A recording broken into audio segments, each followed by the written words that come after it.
Well, I was just about to clean up and I realized I haven't touched the camera. I am finishing up the carcass here and putting the meat into a container. This is look at the size of that.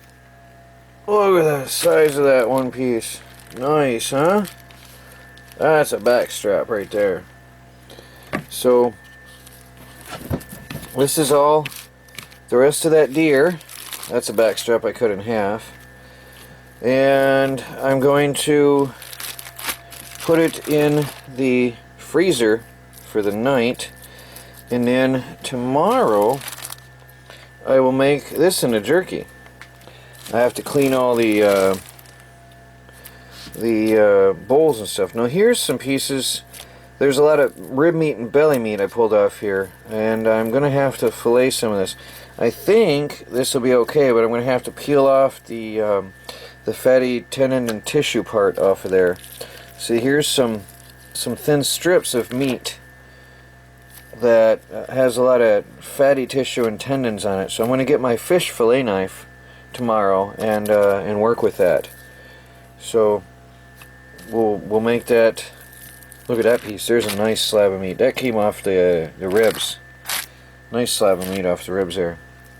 So I've got a good mess of meat here that I've saved so far. I might give that another going over and picking. See, that's got to be filleted off. See, there's some good meat on there. All this entire deer is all jerky. This entire deer is going to be smoked, every bit of it. There's a nice slab of meat on the belly. So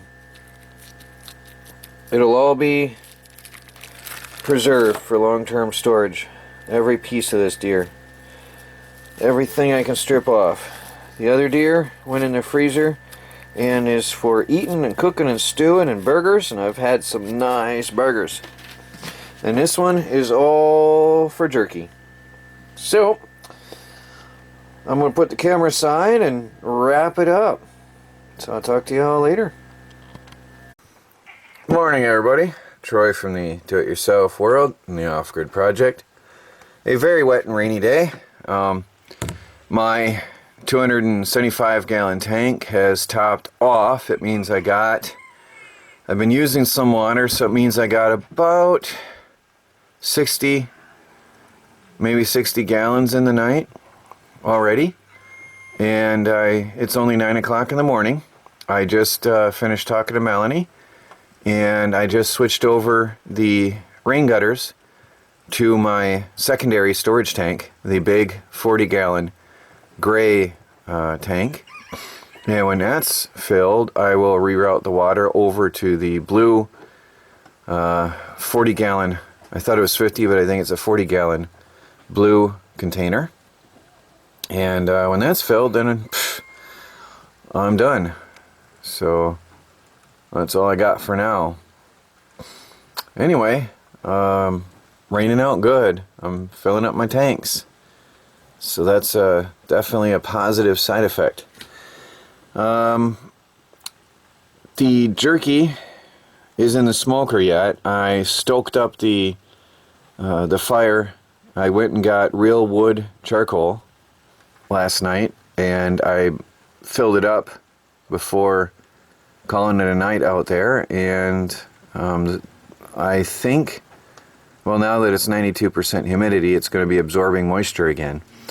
But the meat should have been absolutely dry. I didn't check when I was out there because it's really wet and sloppy outside, and I was only concerned about getting the water routed real quick. But the meat should be done. I'll be pulling that in, and then if I have to, I'll put it in my oven indoors just to heat it for 10 minutes or so at 160 degrees, and well, I think 180. I have to double check the temperature. But just to pasteurize it, and then when it dries, it takes out any excess humidity. And then when it cools, then, or moisture I should say, then when it cools, then you vacuum seal it. Long-term storage. So that's the plans for this afternoon. And then the other meat that I chopped up last night is going to be marinated and left in the juices overnight for smoking tomorrow. Now I moved the smoker into the shed. I don't think I mentioned that.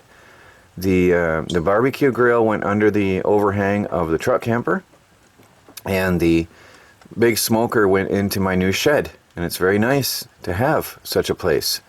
It feels very, very good to be able to roll that into the shed and work with it, which also, of course, kept my batteries warmer and my water warmer. So nice benefits all the way around there. So that's a rainy day, sloppy, really, really rainy day, and it's going to be like this for the next 3 days. So I guess it's going to be some indoor work. I've got a lot of work on my websites to do too, so I don't know how exciting the videos will be this day, but I do absolutely need to catch up and finish fixing my websites. So that's probably what I'll be doing. So we'll see what I get done and what I record today otherwise. So talk to you in a while.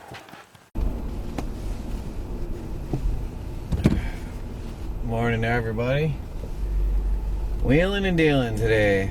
I'm actually just leaving Tractor Supply where I got some provisions. So just got paid and I'm unloading it all, getting my provisions. It's a dark rainy day, as you can see. There won't be any solar power today at all. But I just got back from working on a deal. I'm in negotiations with a guy that's got 45 275 gallon water tanks. He wants to unload them all for one price. I'm trying to negotiate a deal to get them all. Now they don't have the metal framing, they're just the tanks. So she's not even looking. They're just the tanks, and so I'm hoping to get them all for a very, very low price. So anyway, we'll see how that goes. He's gonna call me back later. He's got to work out a deal, and I'm also looking at possible delivery because he's got a truck. He can get 20 of them on a truck at one time, whereas me right now, I don't have any way myself. I'd have to have my friend help me. I think it would take about 10 or 12 trips at least to get them. So we'll see how that goes. So I'm heading back now, and I just wanted to tell you what I've been up to. Just trying to see if I can get some more tanks, because my water tank is full. I went and switched it over to my 40-gallon tank, which is now full. So I've got no more water storage capacity at the homestead, and these tanks will help. I want to have at least 2,000 gallons of water storage at the off-grid homestead, and then some of the other tanks would be used for aquaponics. And then I wouldn't feel guilty at that price per tank. I would not feel guilty at all about cutting them in pieces to bake the aquaponics system. But I would feel very guilty about buying a really nice tote with metal frame and everything for the average 85 to 100. No, I think they're $125 a piece they are. And I would feel pretty bad about cutting them to pieces if I went and bought one like that. So we'll see how it goes. I'll keep you guys updated. Well, you'll definitely see them when I bring them home. I was really hoping to get a couple tanks today. I need the water. So just gotta wait and see. So I'll talk to you all later, see what the day brings. Hi everybody, I'm finally home. It's 4 o'clock in the afternoon. I took my smoker into the shed last night. It's a little bit crowded in here now because I crammed that in here. And I finished off the smoking because it was pouring rain out last night. And that worked really well. The jerky is done. I've been gone all day, so I got to pull it out. And I'm going to put it on well, it smells good. I'm going to put it on the stovetop. Some of it's missing as I was taking it off and sampling it and put it away for friends, but I'm gonna put it on the stovetop, on a wood stove, in a cookie pan to finished drying out and to pasteurize on the cookie pan. And over here you hear water running. My big water tank is filled to the top. So this morning, already this morning, I had collected, it was down below here from use, so I collected about 60 gallons today. And so I switched over the water to the outdoors, and I'll show you that. Now what I did is I disconnected the line going into the big tank and left it hanging by the wire and had the water going straight into this tank, which then soon filled up and was overflowing today. So then I took and put a tube to siphon from here into my indoor tank, which runs the house. Now that's a 20-gallon tank indoors. That's a 40-gallon tank, which is full. So I've got about 100 gallons of water today. And who knows how much more I could have collected if I had more storage capacity. So what I'm doing is siphoning that off, and I use the slow tube. That way I can ignore it, walk away, and come back later. And actually that'll come down to wherever level the tube is into here and fill that tank up and then stop running. So I never lose any water that way. And that brings me to the deal. I told the guy yes on the water tank deals. We closed the deal, and he's going to deliver the 45 or 50 275 gallon water tanks to my home for a very good price. He just wanted them gone.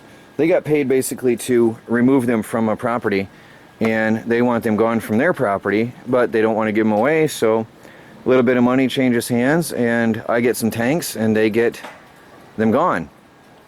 So it works out for everybody. So I'm just waiting. I'm hoping they come over soon, because I can sure use the water tanks and start collecting some more rainwater here at the off-grid homestead.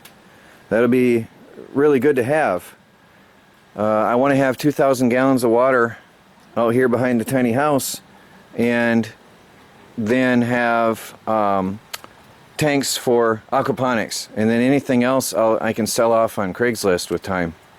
I'll clean them up. I'll have them tested for water safety, for chemicals and stuff. After, what I'll do is I'll clean them, bleach them, wash them out, put some water in them, let them sit for a while, and then have it tested for safety. So anyway, they're supposedly were food grade containers with organic glue in them, but you just never know. You really just never know until you get down to it. So I don't want to risk it without testing. So I'll do that. So we close the deal, hopefully. Right now it's raining, and the ironic thing is, because it's raining, I need the tanks to catch more rain water, but because it's raining, they don't want to bring them over in the rain, because they don't want to obviously load the truck in the rain. So I wait, and that's where we stand on that right now.